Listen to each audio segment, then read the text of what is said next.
యాకోబు 5వ అధ్యాయము యాకోబు 5వ అధ్యాయము 17వ వచనం మనం చదువుకుందాం. యాకోబు 5:10 5వ అధ్యాయము యాకోబు 5వ అధ్యాయం 17వ వచనం మనం చదువుకుందాం. ఏలియా మన వంటి స్వభావం గల మనుషుడే వర్షపకుడినట్లు అతడు ఆసక్తితో ప్రార్థన చేయగా 3.5 సంవత్సరముల వరకు భూమి మీద వర్షించలేదు. అతడు మరలా ప్రార్థన చేయగా ఆకాశము వర్షించెను, భూమి తన ఫలమిచ్చెను. ప్రార్థిస్తున్నాం. తండ్రి, మీ పాదం పొందిన ప్రభావ ఎంతైనా నమ్మకం దేవుడు, మీకు నమ్మకత్వాన్ని బట్టి ప్రభావం పూజిస్తుంది కనిపిస్తున్నాం. ప్రభావ తీసుకుంటండి. తిరిగి మా ఒకసారి పరిచయించడానికి మర్యాదలు ఇంతవరకు ప్రభావ మా యొక్క ఆదరణపై మీరు ఆశ్రయించడానికి స్తోత్రాలు. బలు పాల్పొందుతున్న ప్రభావ లేఖన భావం ద్వారా ఏలియా జీవితం ద్వారా మాతో మాట్లాడుతున్నాం. ప్రభావ ఏదైనా కొద్దిగా ఉన్నట్టయితే ప్రభావ మేము సర్చేసుకున్న వారమై యోగమైన రీతిలో మీకు బలం పాల్పొందుతున్న కొరకై మీ సహాయం కోరుకుంటున్నాం. నాతో మాట్లాడండి. వనపక్షంగా మీరు ఉండండి. నోటి వరకు వాడుకుని వస్తుంది. యేసుక్రీస్తు నామమున స్తుతించి ప్రార్థించి అడిగి వేడుకొచ్చున్నాం తండ్రి. ఆమేన్. మొదటి రాజులు మొదటిసారండి యాకోబు 5వ అధ్యాయము 17లో మనం చూసుకుంటూ వచ్చాం. ఏలియా మన వంటి స్వభావం గల మనుషుడే కదండి. ఏలియా గురించి మనం చూసుకున్నాం. ఇక్కడ మరి మనం చూస్తూ ఉంటుంటే మరి ఏలియాలో మరి ఉన్నటువంటి మరి యొక్క గొప్ప లక్షణం మనం చూస్తున్నాం. అధికం లక్షణం ఇది. ఏలియా మన వంటి స్వభావం కలిగిన వాడే.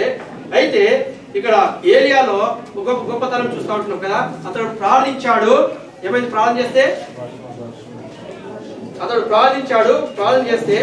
3.5 సంవత్సరముల వరకు భూమి మీద వర్షము పడలేదంట. మళ్ళీ ఆ ఏలియా ప్రార్థన చేస్తే మళ్ళీ భూమి మీద వర్షం ఇచ్చింది, భూమి తన ఫలమును ఇచ్చింది. మళ్ళీ ఏమంటారంట, మరి ఏం చేస్తా ఉంటే మళ్ళీ 17వ వచనం మొదటి భాగం చూస్తుంటే ఏలియా మన వంటి స్వభావము కలిగి వాడే. నువ్వెట్లున్నావో నేను అట్లనే. ఈ లోకంలో తాను జీవిస్తూ తాను ప్రభు కొరకై తన కొరకు తాను జీవిస్తూ ప్రభు కొరకై తాను జీవిస్తున్నటువంటి సందర్భంలో మరి ఏలియా మన వంటి స్వభావం కలిగిన వాడే. అయినప్పటికీ తాను ప్రార్థించినప్పుడు వర్షం ఆగింది. తాను ప్రార్థించాడు, తిరిగి వర్షము మరి కురిపించినట్టుగా ఉంటున్న పిల్లారా. అయితే మరి ఏలియా ఉన్నటువంటి గొప్పతనం ఏంటి మనం కంపేర్ చేసుకున్నట్టయితే కదండి. ఏలియా అలాంటి వాడే. కానీ ప్రార్థించినప్పుడు సృష్టి సైతం కూడా తనకు లోబడింది. భూమి ఆకాశమును కదా తను శాసించినటువంటి భక్తుడిగా ఉంటున్నాడు. అయితే ఇక మధ్యాహ్నకాల సమయంలో ప్రభు యొక్క బలను పాల్పొందడానికి వచ్చి అయితే ఇక ఏలియా భక్తుల ద్వారా మన జీవితాలను పరిగణించుకొని కదా ఏలియా కూడా మనవంటి వాడే. అయితే మరి ఇక సృష్టి తను ఈత గడగడలాడించాడు కదా. మరి అట్టి రీతిగా మన జీవితంలో కూడా మనం కంపేర్ చేసుకొని ఏదైనా కొద్దిగా ఉన్నట్టయితే పరిశుద్ధాత్మ దేవుడు నీతో మాట్లాడినప్పుడు మనం సరి చేసుకొని ప్రభు యొక్క బలం పాల్పొందినప్పుడు అదెంతో మనకు ఆశీర్వాదకరంగా ఉంటుంది. అయితే ఇంకా ఏలియాలో ఉన్నటువంటి గొప్పతనం చూసినట్టయితే రండి. మొదటి అధ్యాయము 17వ అధ్యాయం మొదటి రాజులు 17:1 చూడండి. ఏలియాలో ఉన్నటువంటి మనకి ప్రత్యేక గుణ లక్షణం మనం చూసుకుందాం రండి. అంతటా గిలాదు కాపురస్తుల సంబంధియును తిష్బీయుడైన ఏలియా అహాబు వద్దకు వచ్చి చాలండి చదవండి. ఎవరి సన్నిధిని నేను నిలబడి ఉన్నానో ఇశ్రాయేలు దేవుడైన యెహోవా జీవంతోడు నా మాట ప్రకారము గాక ఈ సంవత్సరములలో మంచైనను వర్షమైనను పడదని ప్రకటించెను. చాలు. ఏలియా సామాన్యమైనటువంటి మనిషి. కానంట గిలాదు కాపురస్తుడు. తర్వాత రెండవదిగా తిష్బీయుడు అంటే ఏలియా. గిలాదు కాపురస్తుడు ఈ ఏలియా. రెండవదిగా తిష్బీయుడు. ఈయన అహాబు రాజు దగ్గరికి వెళ్ళాడు. అహాబు రాజు దగ్గరికి వెళ్ళేసి సవాల్ చేస్తున్నాడు. రాబో దినాల్లో ఇక్కడ మంచైన వర్షం పడదు అని చెప్పేసి మరి దేవుడు అతనికి ఏదైనా శ్రమించుంటున్నాడో అది రాజు దగ్గరికి వెళ్ళేసి మన సవాల్ చేసేటట్టుగా ఉంటున్నట్టు. ఎందుకంటే రాజు దగ్గరికి వెళ్ళి సవాల్ చేయడం అంత ఆషమాషి కాదు. రాబోతుంటుంది, ఈ లోకంలో కరువు రాబోతుంటుంది, నీ రాజ్యంలో కరువు రాబోతుంటుంది అంటే అని చెప్పేసి ఏం చేస్తాము, బయటకు వెళ్ళగొట్టేమని చెప్తాం కదా. అయితే ఏలియా మాత్రము ఎందుకంటే దేవుని దగ్గర తాను మోకాలు ఉంచడం నేర్చుకున్నాడంట. అయితే రాజులు సైతం కూడా తన మాటను అంగీకరించేటటువంటి వాడుగా ఉంటున్నాడు. ఏలియా దేవుని యొక్క సన్నిధిలో మోకరించి ప్రార్థించడం తాను నేర్చుకున్నాడు.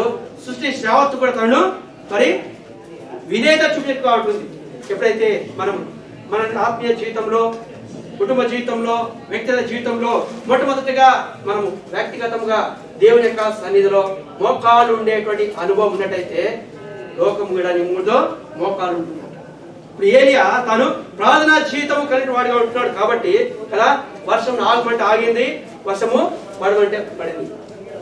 రాజు దగ్గరికి వెళ్ళి తాను శాసించినట్టుగా మనం చూస్తుంటాం పిల్లరా.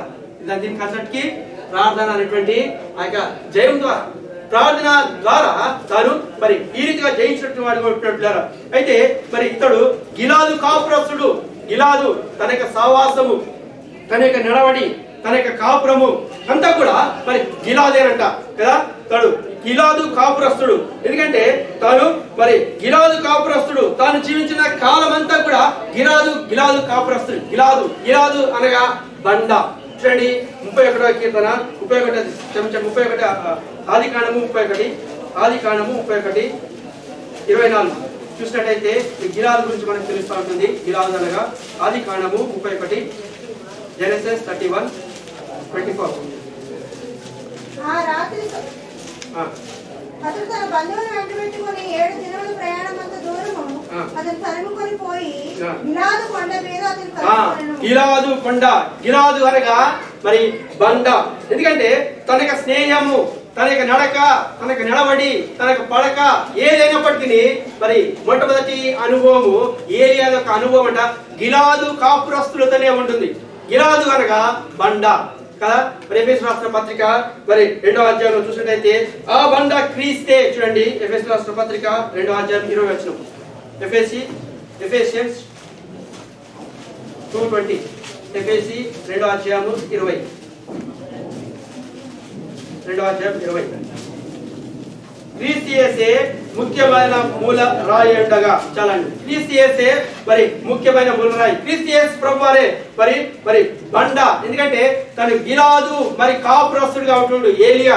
ఎందుకంటే తను ఈ లోకంలో తాను జీవించినంత కాలం మొత్తం కూడా తను గిలాదు కాపురస్తులతోనే తాను స్నేహం చేసేటట్టుగా ఉంటున్నాడు పిల్లారా. దాన్ని బట్టి తాను మరి సృష్టిని తను శాసించేటట్టు వాడిగా ఉంటున్నాడు. ఎందుకంటే తన జీవితం అంతా కూడా మారిపోయింది. ఎవరితో కాపురం చేసినప్పుడు? గిలాదుతో తను స్నేహం చేసినప్పుడు, గిలాదుతో తను కాపురం చేసినప్పుడు, గిలాదుతో తను నడిచినప్పుడు తన యొక్క జీవితం అంతా కూడా మారిపోయింది. నా పాత జీవితం అంతా కూడా గిలాదు మార్చివేసింది అని ఏలియా భక్తులు మనకు సెలవిస్తుంటున్నారా.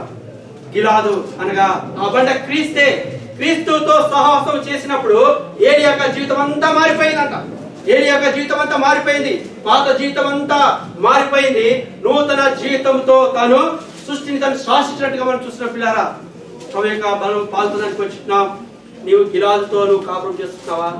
గిలాదుతో స్నేహం చేస్తున్నావా? గిలాదుతో నడుస్తుంటున్నావా? ఏలియా గిలాదుతో తను నడుస్తున్నవాడుగా ఉంటున్నాడు. గిలాదు అనగా క్రీస్తు ప్రభుతో తాను అనుదిన జీవితంలో కూడా ప్రభుతో తను స్నేహం కలిగి ఉంటున్నాడు. అనుదిన జీవితంలో తను ప్రభుతో తాను నడుస్తున్నట్టువాడుగా ఉంటున్నాడు. అందుకే ఆవు రాజు ఎదుట సవాలు చేస్తా ఉంటున్నాడు. రాజా నీ రాజ్యంలో కరువు రాబోతుంటుంది, జాగ్రత్త తను హెచ్చరిస్తుంటున్నాడు. దేవుని ఎదుట నువ్వు నేను కూడా మోకరించినప్పుడు ఏ అధికారం భయపడక్కర్లేదు. ఈ లోకంలో ఎవరు కూడా భయపడక్కర్లేదు. ఎందుకంటే ప్రభు ఎదుట నువ్వు మోకరించున్నావు కాబట్టి ప్రభు నీ పక్షంగా మరి యుద్ధం చేసేటువంటి వాడుగా ఉంటున్నాడు. ఇప్పుడు ఏలియా తను మొట్టమొదటి అనుభవము గిలాదు. ఎందుకంటే గిలాదుతో తాను మరి స్నేహం చేసినప్పుడు, గిలాదుతో తాను నడిచినప్పుడు తన హృదయం అంతా మారిపోయిందంట. తను కొత్త పాట పాడుతూ ఉంటున్నాడు. నా హృదయం అంతా మారిపోయింది కదా. నా హృదయము వింతగా మారేను, నా హృదయము వింతగా మారేను, నా హృదయము వింతగా మారేను, నాలో యేసు వచ్చినందున, నాలో యేసు వచ్చినందున. మధ్యాహ్న కాల సమయంలో మనలో పాల్పొందడానికి వచ్చినాం. యేసు అనే బండతో నువ్వు సహవాసం కలిగి ఉంటున్నావా? యేసు క్రీస్తు ప్రభు నీ హృదయంలో వచ్చినట్టయితే ఆ యొక్క నిజమైన సంతోషము, ఆ నిజమైన సమాధానము నువ్వు కలిగి ఉంటున్నావా? ఒకవేళ సంతోషము అట్టి సమాధానం కలిగి ఉండలేవంటే ఇంకా నువ్వు గిలాదుతో నువ్వు సహవాసము చేయడం లేదు, గిలాదుతో స్నేహం చేయడం లేదు. నీ కాపురము గిలాదుతో ఉంటుందా? చూడండి కదా, మొదటి వచనం చూడండి, మళ్ళీ చదవండి అన్నమాట. మొదటి వచనం 17 మొదటి వచనం చదవండి. 17 గిలాదు కాపురస్తుల సంబంధీను తిష్బీయుడైన ఏలీయా ఆహాబు నద్దకు వచ్చి, ఎవరి సన్నిధిని నేను నిలబడి ఉన్నానో ఇశ్రాయేలు దేవుడైన అంతటా గిలాదు కాపురస్తులు కదా, గిలాదుతోనే కాపురం కదా. చూస్తూ ఉంటుంటే మనకు తెలుసు కదా, మరి ఎవరు తెలియదు కదా, పరాయి దేశంలో ఉంటున్నాం కదా. నేను ఎవరితో కాపురం చేసినప్పటికీ, ఎవరితో స్నేహం చేసినప్పటికీ కదా, మమ్మల్ని ఎవరు చూడడం లేదు కదా. ఈ ప్రాంతంలో ఉంటున్నాం, దూర ప్రాంతాల్లో మనం అనుకుంటవచ్చు. కానీ ప్రభు మనం చూస్తూ ఉంటుంది, పిల్లారా ఎవరితో స్నేహం చేస్తున్నావు, ఎవరితో ఉంటున్నావు? నిజంగా యథార్థమైనటువంటి జీవితం కలిగి నువ్వు ఉంటున్నావా? ఏలియా మాత్రం తను మరి యథార్థంగా తను మరి ప్రభుతో తను అన్నట్టుగా మనం చూస్తున్నాం. యథార్థంగా దేవునితో నడిచేటువంటి వాడిగా ఉంటున్నాడు పిల్లారా. అందుకే తాను జీవించే కాలంలో గొప్ప కార్యం చేస్తూ వచ్చినాడు. 3.5 సంవత్సరం కదా, 1 కాదు 2 కాదు 3.5 సంవత్సరం కూడా తాను వర్షం సాక్షిగా ఉంటున్నాడు. అంతేకాకుండా పిల్లరా తాను గిలాదు కాపురస్తుడుగా ఉంటూ ప్రభుతో నడుస్తూ తాను ఇశ్రాయేలు ప్రజలు 2 తలంపులు కలిగిన వారిని దేవుని వైపు తీర్చిదిద్దినటువంటి సామర్థ్యంగా ఉంటున్నాడు పిల్లరా. ఇశ్రాయేలు ప్రజలు ఐగుప్తు దేశం నుంచి 430 సంవత్సరాలు ఐగుప్తు దేశంలో కఠినటువంటి బానిసత్వంలో ఉన్నప్పుడు యెహోవా దేవుడు వారిని విడిపించి తీసుకొచ్చిన తర్వాత తిరిగి వారు బయలుదేవతలను తిరిగి అనుసరించేట్టుగా దినాల్లో తిరిగి ఏలియా ఒక్కడే తిరిగి యెహోవా దేవుని వైపు తిప్పినట్టుగా మనం చూస్తున్నాం. ఎందుకంటే నీవు నేను కూడా ప్రభు కొరకు నమ్మకంగా ఉన్నప్పుడు, నీవు నేను కూడా ప్రభు కొరకై సాక్ష్యంగా ఉన్నప్పుడు మన జీవితం ద్వారా ఇతరులను కూడా ప్రభు వైపు మనం నడిపించేటటువంటి వారుగా ఉంటాం. నీ జీవితంలో ఇంకా పాత పాటనే పాడితే ఆడికి కొత్త పాట నేర్పిస్తావు ఏమండి? ఇంకా మన జీవితంలో పాత పాటనే వాడుతూ ఉంటుంటే కొత్త పాట ఏ రీతిగా చేస్తావు? ఇప్పుడు ఏలియా జీవితం మారిపోయింది, నాలో యేసు వచ్చాడు, ఇప్పుడు సంతోషం వచ్చింది. యేసుక్రీస్తు ప్రభువారు కనుక నీ హృదయంలో ఉన్నట్టయితే నీ జీవితం అంతా మారిపోతా ఉంటుంది. ఇంకా మారలేదంటే ఇంకా నువ్వు గిలాదుతో నువ్వు స్నేహము చేయలేవు. గిలాదు అనగా ఇప్పుడు యేసుక్రీస్తు ప్రభువారే. గిలాదు అనగా ఆ బండ క్రీస్తే. విశ్వసించినాం, యేసుక్రీస్తు ప్రభువు సొంత రక్షణగా అంగీకరించినాం. సరే, గిలాదు యొక్క అనుభవం చెప్తున్నాం. ఏలియా అనుభవం అంతా గిలాదుతోనే ఉంటుంది. ఏలియా అనుభవం అంతా గిలాదు కాపురస్తులతో, గిలాదుతో స్నేహం చేస్తూ ఉంటున్నాడు. దేవుని యొక్క రక్షించబడిన తర్వాత నువ్వు నేను కూడా మన స్నేహము కదా, లోకంలో ఉంటున్నాము అంటే లోకస్తులతో అంతా కత్తిరించుకొని ఉండేసరికి కాదు. అయితే నీకు సావాసము ఎవరితో ఉంటే ఆ రీతిగా ఆ బుద్ధులు వస్తాయి కదా. పూర్వకాలంలో పెద్ద మనుషులు ఏమంటారు? పిల్లలు ఇచ్చినప్పుడు ఏమంటారు? పెద్ద మనుషులు ఏమంటారు? మా తాతలు గారిని అడిగితే ఏమంటారు? అరే వాడు దోస్తు పేరు చెప్పండి రా అని అంటారు. అంతే, వాడు దోస్తు పేరు చెప్తే మీ జాతకం అంతా చెప్తారు. ఎందుకన్నారు? పెద్దల మాట అన్నారు. అది నీ సావాసము ఎవరితో ఉంటుంది కదా. రౌడీ వాళ్ళతో చేస్తుంటే పక్క నువ్వు కూడా చిన్న రౌడీ అంటారు. వాడికి పేరు ఇస్తావా మోజెస్? ఇస్తావా? ఇయ్యవు కదా. ఎందుకంటే ఎవరు మంచితో స్నేహం చేస్తుంటున్నావు, ఎవరు ఉంటున్నావు, రక్షించబడిన బిడ్డలకి ఎవరన్నా చర్చలో ఉంటున్నారా, చర్చలో సహవాసం కలిగి ఉంటున్నారా, మనం ఎంక్వైరీ చేస్తున్నట్టు వారికి ఉంటున్న పిల్లరా. అయితే ఈ ఏరియా యొక్క జీవితం చూసినట్టయితే తాను గిలాదు కాపురస్తులతో అనగా ప్రభుని అంగీకరించే బిడ్డలతో తను సాహసం చేసినటువంటి వాడిగా ఉంటున్నాడు. సో కాబట్టి తాను గొప్ప కాలం చేస్తూ వస్తున్నాడు. తను ఆత్మీయంగా తాను దినదినము తాను ఎదుగుతూ వస్తున్న వాడిగా ఉంటున్నాడు పిల్లరా. బాప్తిస్మ సాక్ష్యం ఇచ్చినాం, ప్రభుని అంగీకరించినాం, తర్వాత మన స్నేహం ఇంకా లోకస్తులతోనే ఉంటుంటే ఆత్మీయంగా నువ్వు ఎక్కడ ఎదుగుతామండి? ఆత్మీయంగా నీ ప్రార్థన జీవితం ఎక్కడ ఉంటుంది? మనం చూస్తూ ఉంటుంటే మనం ఏ రీతిగా ఉన్నాం మనం చూస్తున్నాం కదా.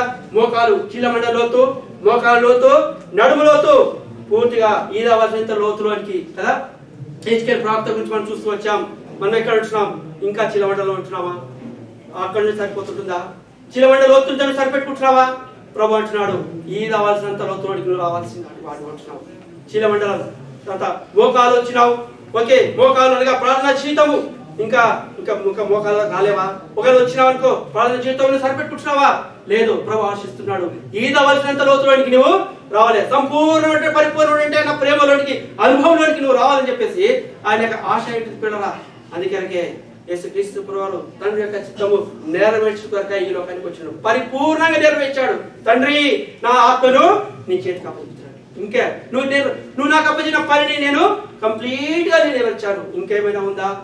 పాపి అయిన మానవుల కొరకై యేసుక్రీస్తు ప్రభువారు ఒకే ఒక అర్పణ ద్వారా, సంపూర్ణమైనటువంటి ఆ యొక్క అర్పణ ద్వారా మనకు సదాకాలము కదా ఆయనతో ఉండే అవకాశము, సదాకాలము సంపూర్ణ విమోచన ఆ యొక్క రక్షణను మన ప్రభు మనకు దయచేసిన వాడుగా ఉంటున్నారా. మరి ఏలియా తన గిలాదుతో తను సాహసం చేసిన బట్టి తను గొప్ప కార్యం చేస్తూ వచ్చిన వాడుగా ఉంటున్నారా. రక్షించబడిన నీవు నేను కూడా కదా గిలాదుతో స్నేహము, గిలాదుతో కాపురము అంటే మరి అలాంటి అనుభవం కలిగిన వారుగా ఉన్నప్పుడు నువ్వు కూడా స్వార్థ పరిచయ విషయంలో అనేక భారం కలిగిన వారుగా ఉంటున్నారా. రక్షించబడిన తర్వాత నీ పని నా పని ఏంది? ఇంకాను మరి దేవుని కొరకై పని చేసేటట్టు మనకు వారంగా ఉండాలి.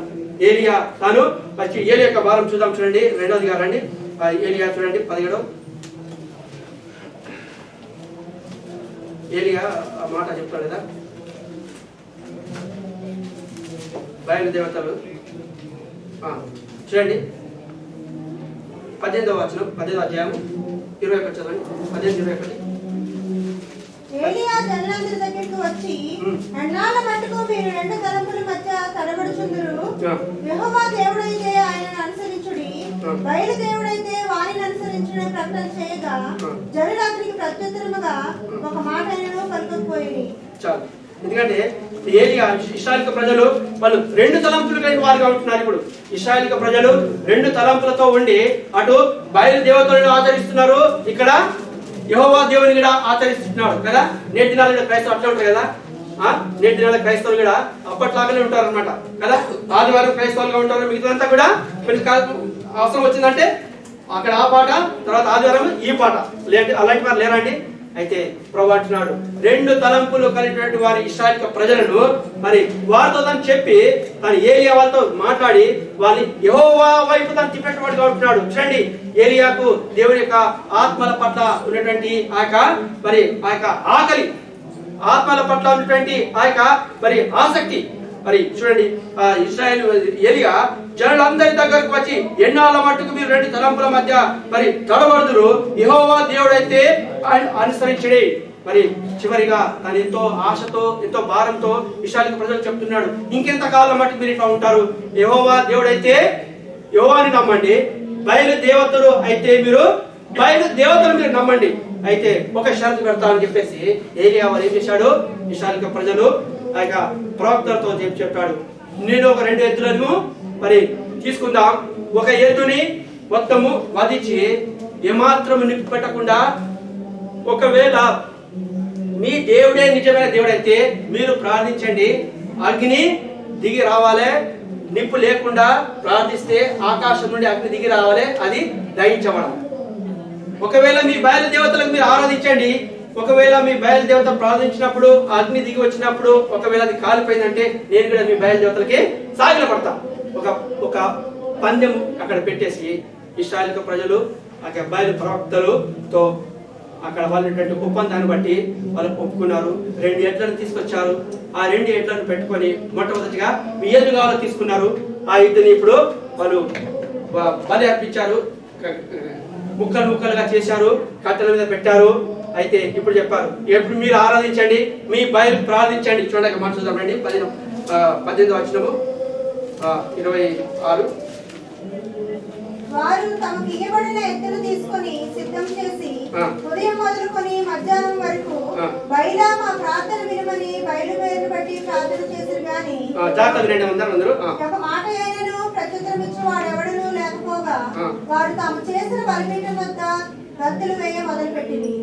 మధ్యాహ్నం కాగా ఏలియా వాడు దేవుడై ఉన్నాడు పెద్ద కేకలు వేయుడి, వాడు ఒకవేళ ధ్యానం చేస్తున్నాడేమో, దూరంలో ఉన్నాడేమో, ప్రయాణం చేస్తున్నాడేమో, వాడు నిద్రపోతున్నాడేమో. ఎందుకంటే ఇందాక మనం చూసుకుంటూ వచ్చాము కీర్తనలో 115లో కదా, మరి వాళ్ళు దేవతలు అనబడే వట్టి విగ్రహంలే కదా. మరి కన్నులు ఉన్నాయి, చూడలేం లేదు, నోరున్నాయి, మాట్లాడడం లేదు, ఏమాత్రం లేదు. అయితే ఈ బయలు దేవతలకు ఇశ్రాయేలు ప్రజలు, ఈ బయలు ప్రవక్తలు ఆరాధిస్తున్నారు. బయలా నువ్వు మరి అగ్ని చేత అది దయించు, నువ్వు దయించి వాళ్ళు అంతా ప్రార్థన చేసినప్పటికీ తర్వాత ప్రార్థించారు చివరికి వాళ్ళు గంతులు వేస్తుంటున్నారు ఆ కందకం చుట్టూ అంతా. ఏమాత్రం ఏం లాభము? విగ్రహాలు ఎక్కడ అద్భుతకారం చేయగలయా? విగ్రహము ఏదైనా అద్భుతకారం చేయగలవా? అది ఏం చేయలేదు. ఏలియా చెప్తున్నాడు, మరి మీ దేవుడు పండుకున్నాడేమో, ఒకసారి ఇంకా గట్టిగా అరవండి. ఇంకా మీ దేవుడు పండుకున్నాడేమో, ఇంకా గట్టిగా ప్రార్థన చేయండి. ఇంకెక్కడ ఏం లేదు, వాళ్ళ వంతు అయిపోయింది. చూడండి, కింది భాగం చదవండి, 28. వారు మరిగట్టిగా కేకలు వేయచ్చు, రక్తము కారుమట్టుకు తమ మర్యాద చొప్పున కత్తులతోనూ శస్త్రములతోనూ తమ దేహములను కోరుకొనుచు ఉండేది. ఈ ప్రకారము మధ్యాహ్నమైన తరువాత అస్తమయ నైవేద్యం అర్పించే సమయం వరకు వారు ప్రకటన చేయుచు వచ్చిన గాని మాట అయినను ప్రత్యుత్తరం ఇచ్చేవాడైనను లక్ష్యం చేసిన వాడైనను లేకపోయాను. చాలండి. వాళ్ళు ఎంత చేసినారు? వాళ్ళు చాలా ఇచ్చారు. వాళ్ళకి ఉదయం నుంచి కదా, మరి మధ్యాహ్నం దాటింత వరకు 5-6 గంటల సమయం ఇచ్చారు. వాళ్ళు రక్తం పోసుకున్నారు, అని చేసుకున్నారు. ఏం చేసినప్పటికీ కదా, వాళ్ళ ప్రార్థనకు ఏమాత్రం ప్రతిఫలము వాళ్ళు పొందలేకపోయినారు. పిల్లరా, వాళ్ళు అలాంటి దేవుని వాళ్ళు ఆరాధిస్తున్నారు. అయ్యా, 430 సంవత్సరాలు మనం కఠిన దాసత్వంలో ఉన్నప్పుడు మన ప్రభువును విడిపించాడు, మీరు మర్చిపోయినారు కదా. వీళ్ళు మర్చిపోయి ఆ బయలుదేవతలను ఆరాధిస్తున్న సమయంలో ఈ ఏలియా మరి తాను వాళ్ళు బయలుపరిచి, ఇక రండి కదా, మీరు నేను యెహోవా దేవుని యొక్క కార్యము చూపిస్తాను అని చెప్పేసి తాను ఏలియా ప్రార్థన చేస్తాడు. చూడండి, ఏలియా ప్రార్థన ఏ రీతిగా ఉన్నది. 18వ అధ్యాయము 36 వచనం. 36 ఏలియా యొక్క ప్రార్థన.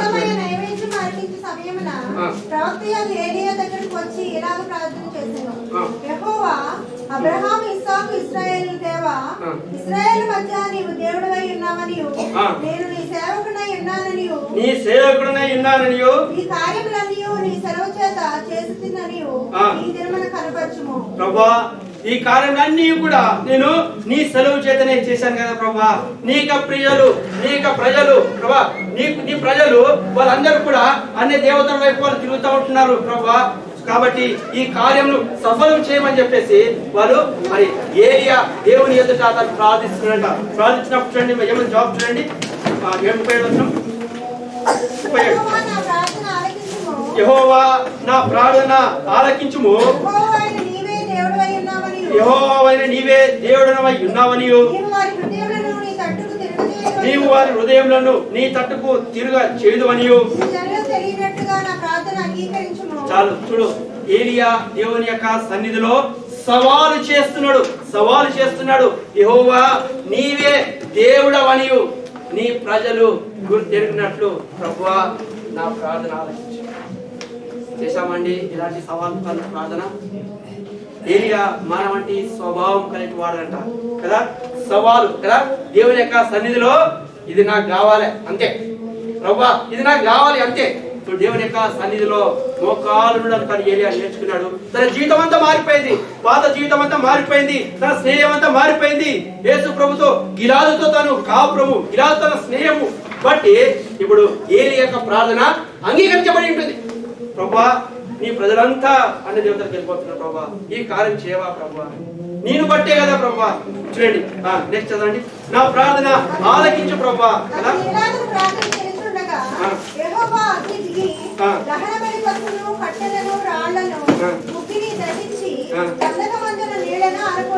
చూడండి, ఏదిగా ప్రార్థన చేస్తున్నాడంట. ఎంతనండి వాళ్ళు ఎంత గంటలు తీసుకున్నారు? 6 గంటలు. More than 7 hours. వాళ్ళు ఎంతమంది? 450 మంది వాళ్ళు బయలు ప్రవక్తలు, 400 మంది ఆషారాదేవి ప్రవక్తలు, మొత్తము 850 మంది ప్రవక్తలు, బయలు ప్రవక్తలు అంటే పూజారులు అనుకుందాం. వాళ్ళు పూజారు 850 మంది పూజారులు. వాళ్ళు పూజ చేస్తూ, వాళ్ళు హోమం జరిగిస్తూ, వాళ్ళు బలి అర్పిస్తూ, బయలారా ఎక్కడ వస్తుంది? అది ఉంటే కదా, బయలు జీవం ఉంటే కదా వచ్చేది. 850 మంది వాళ్ళు ప్రవక్తలు, వాళ్ళు ప్రార్థనలకు కూడా ఏమాత్రం జవాబు రాలేదు. ఏలియా ఒక్కడేనట కదా. చూడమంటున్నాం, ఒక్కడే ఏలియా ఒక్కడే. చూడండి 23 చూడండి, 22 18 22 చదవమ్మా. 18 చూడు, యెహోవాకు ప్రవక్తలైనటువంటి వారిలో ఏలియా ఒకడే శేషించాడంట. ఆ దినాల్లో అందరూ అహాబు భార్య యెజబెలు పోషించినటువంటి ఇశ్రాయేలు ప్రజలందరూ కూడా మరి ఆబు యెజబెలు సైడ్ వెళ్ళిపోయినారంట. ఇశ్రాయేలు ప్రజలు కూడా చూడండి, దేవుని చేత లాభం పొందినటువంటి ఇశ్రాయేలు ప్రజలు కూడా అందరూ అక్కడ యెజబెలు వైపు వెళ్ళిపోయారు. యెజబెలు పోషిస్తూ ఉంటుందంట. అయితే ఏలియా ఒక్కడేనంట. ఏలియా ఒక్కడే దేవుని కొరకే రోషం కలిగి తాను జీవిస్తున్నట్టు వాడు అంటున్నాడు. ఏలియా ఒక్కడే. పిల్లరా, నేను ఒక్కనే కదా బ్రదర్, నేనేం చేయగలను కదండి అనిపిస్తుందా? నువ్వు ఒక్కరే కదా. ఏలియా ఒక్కడే 850 బయలు ప్రవక్తలను వెంటాడి తను తరినట్టుగా మనం చూస్తున్నాం. సమయం లేదు ఇంకా మనం చూద్దామనంటే. అంటే ఏలియా గిలాదు కాపురస్తుడు, అనగా దేవునితో తను సహవాసం కలిగి వాడుగా ఉంటున్నాడు. గిలాదు దేవునితో స్నేహం కలిగి వాడుగా ఉంటున్నాడు. ప్రార్థనా జీవితం కలిగి వాడు కాబట్టి ఏలియా తన జీవితంలో గొప్ప గొప్ప కార్యాలు చేసుకొచ్చాడు. ఎందుకంటే ప్రభు కొరకై తాను మరి నమ్మకంగా ఉంటున్నాడు. నీ జీవితంలో, నా జీవితంలో ప్రభు కొరకై నీ ఏలియా వలె నమ్మకంగా ఉన్నప్పుడు మన ద్వారా కూడా మరి దేవుడు గొప్ప కార్యాలు చేసినట్టు వాడుగా ఉంటాడు. పిల్లలు, శేషించినటువంటి వారిలో ప్రవక్త అయినట్టు ఏలియా ఒక్కడే మిగిలింటున్నాడు. మిగతా ప్రవక్తలందరూ కూడా బయలు ప్రవక్తలు కలిసిపోయింటున్నారు. చూడండి, మాట్లాడదాం. అసలండి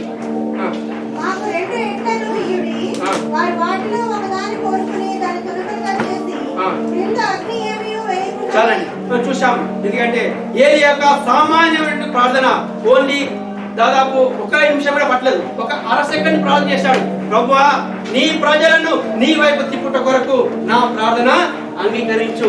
ఎప్పుడైతే ప్రార్థన ఆమెన్ అనలేదు, అగ్ని దన దన దన దిగిపోయింది, దయించిపోయిన బొగ్గు చేసి పారేసిందట కదా. చూడండి, ఇది 39 చదవండి. 39 అతడు ఇలాగో 38 38. అతడు ఇలాగ ప్రార్థన చేయుచుండగా యెహోవా అగ్ని దిగి దహనబలి పశువును, కట్టెలను, రాళ్లను, భూమిని ధరించి కన్నకమందున నీళ్లను ఆరిపోజేసెను.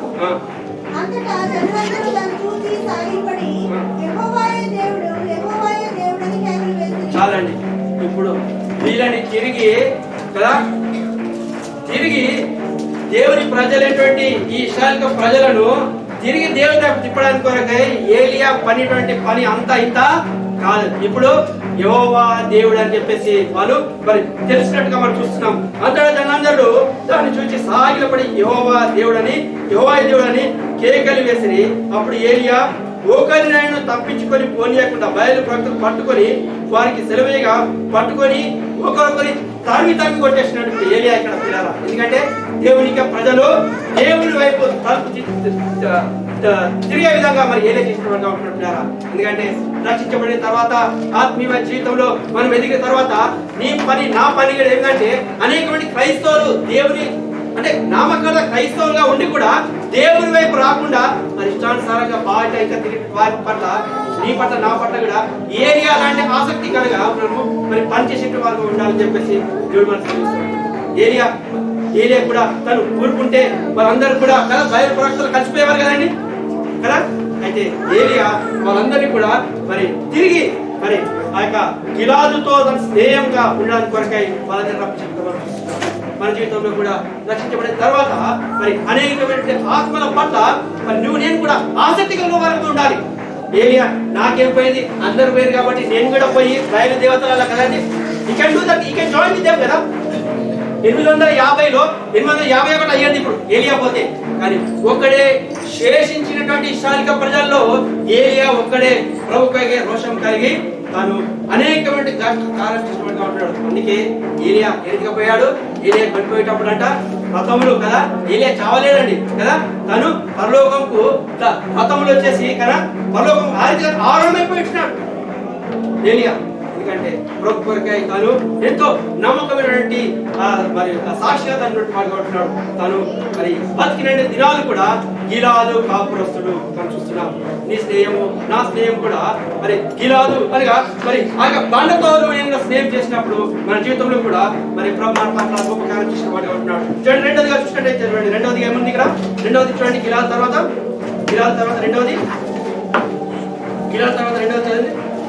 17 వచనం మొదటి వచనం చాలండి. తిష్బీయుడు మొట్టమొదటిగా మనం చూసినట్లయితే గిలాదు అనగా మరి స్నేహము, తర్వాత మరి కాపురం. గిలాదు అనగా స్నేహము, బండతో తన స్నేహం చేస్తూ వచ్చాడు. మన యేసుక్రీస్తు ప్రభువును నడుచుకుని పట్టుకుంటున్నాడు.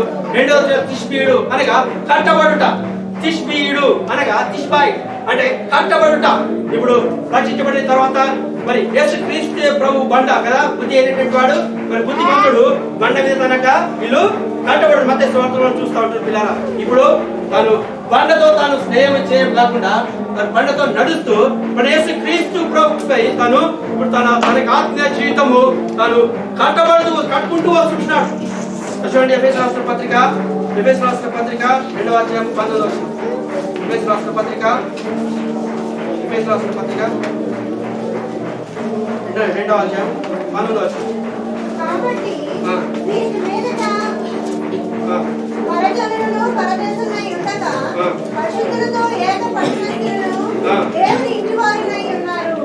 ఒకప్పుడు గిలాదు మన జీవితంలో లేనప్పుడు, యేసుక్రీస్తు ప్రభువారు మన జీవితంలో లేనప్పుడు పరజనులుగా మనం ఉంటున్నాం, పరదేశులుగా ఉంటున్నాం. అయితే ఇప్పుడు పరిశుద్ధులతో ఏక పట్టణస్థులుగా దేవుని యొక్క ఇంటి వారమై ఉంటున్నాం కదా.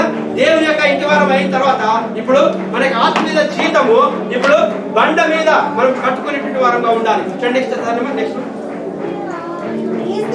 ముఖ్యమైన మూలరాయి అయి ఉండగా అపోస్తలులు ప్రవక్తలను వేసిన పునాది మీద మీరు కట్టబడి ఉన్నారు. అపోస్తలులను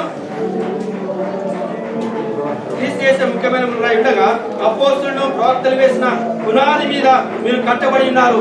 ఏలియా తన జీవితము ఇప్పుడు క్రీస్తు అనేటువంటి బండ మీద తను ఆత్మీయంగా తను కట్టబడుతూ వస్తున్నాడు. అపోస్తుల యొక్క బోధ కదా, అపోస్తులు వేసినటువంటి పునాది మీద తన ఆత్మీయ జీవితము కట్టుకుంటూ వచ్చినటువంటి వాటిగా ఉంటున్నాడు కదా. మన జీవితంలో కూడా రక్షించబడిన తర్వాత కదా, సంఘంలో చేర్చబడిన తర్వాత నువ్వు నేను కూడా మనకి ఆత్మీయ జీవితంలో ఆయన కొరకై నువ్వు కట్టుకునేటువంటి వారుగా ఉండాలి. మనక ఏంటి మనం కట్టుకుంటున్నాం చూడండి. కింది భాగం చదవండి. ఏంటి మనం కట్టుకుంటాం? ఆయనలో మీరు కూడా ఆత్మ మూలముగా దేవునికి నివాస స్థలమై ఉండుటకు కట్టబడుచున్నారు. 21 ప్రతి కట్టడమును ఆయనలో చక్కగా అమర్చబడి ప్రభువునందు పరిశుద్ధమైన దేవాలయమునకు చక్కగా ఆయనలో చక్కగా అమర్చబడి కదా. కట్టుకుంటున్నాం బానే, చక్కగా కట్టుకుంటున్నామా కదండి. చక్కగా అమర్చబడాలంట. చక్కగా దొంగటి ఉంటే మేస్త్రి కట్టినప్పుడు ఇసుక ఏం చేస్తాడు, తీసి పక్కన బారేస్తాడు. చక్కగా ఏలియా తన జీవితము అపోస్తుల పునాది మీద, అపోస్తుల బోధలందు తన ఆత్మీయ జీవితము చక్కగా తను కట్టుకునేటువంటి వాడిగా ఉంటున్నాడు. మొట్టమొదటిగా బండతో గిలాదుతో స్నేహం చేస్తూ వస్తున్నాడు. రెండవదిగా తన ఆత్మీయ జీవితము కట్టుకుంటూ వచ్చాడు. కాబట్టి ప్రభుకు అంగీకారమైనటువంటి జీవితము జీవిస్తూ వచ్చినప్పుడు తను ఈ లోకం కొనిపోయబడి వచ్చినప్పుడు మన మాదిరిగా తాను ఈ లోకం చావలేడు, సమాజం అని ఏలియాను పరలోకం నుంచి దూతలు రథములపై వచ్చి తను కొనిపోయిన వాడిగా ఉంటున్నట్టు కదా. తను గిలాదు కాపురస్తుడు, తను బండ క్రీస్తు ప్రభుత్వం సాహసం చేసిన వాడిగా ఉంటున్నాడు. మన జీవితంలో కూడా రక్షించబడిన తర్వాత దేవుడిగా బిడ్డలుగా నువ్వు నేను కూడా మన ప్రభుత్వం సేవ చేసే వారు ఉన్నాం. మన ఆత్మీయ జీవితము మనం ఏ రీతిగా కట్టుకుంటున్నాము, ప్రభు యొక్క బలం పాల్పొందుతున్నాం. మన జీవితంలో పరీక్షించుకొని మరి అట్రీతిగా ఉన్నామా లేదా, ఏదైనా సరే ఏలియా యొక్క జీవితం ద్వారా ప్రభుత్వం మాట్లాడితే మనం సరి చేసుకొని ప్రభు యొక్క బలం పాల్పొందుతున్నాం. రండి ప్రార్థన చేసుకుందాం. తలవంచండి, దయచేసి తలవంచండి. అటు ఇటు మనం